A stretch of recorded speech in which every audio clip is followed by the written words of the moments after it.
Hello दोस्तों, आज मैं जहाँ पे आया हूँ ये एक फार्म हाउस है। आप देख सकते हो ये चारों तरफ इतना अच्छा नज़ारा है। यहाँ का पूरा नज़ारा आप लोगों को दिखाता हूँ। ये देखिए,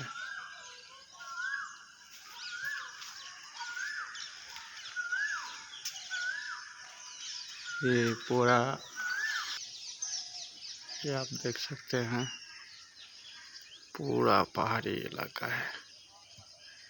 नीचे में ये नदी है, सूखा हुआ है अभी बारिश की वजह से। मस्त नज़ारा है।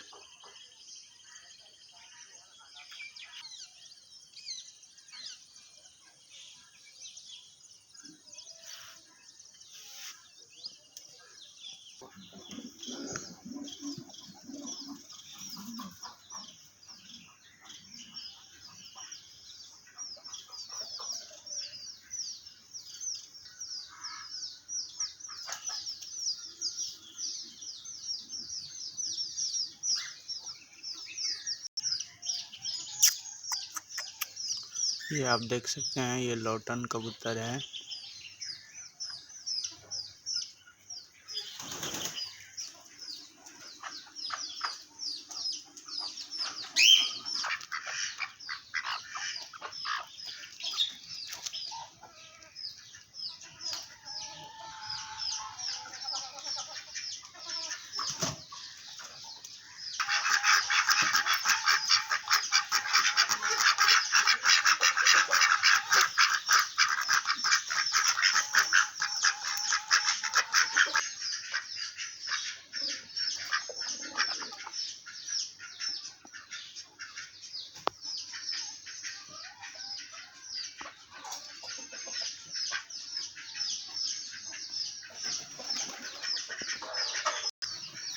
और ये है फार्म हाउस का पूरा नज़ारा।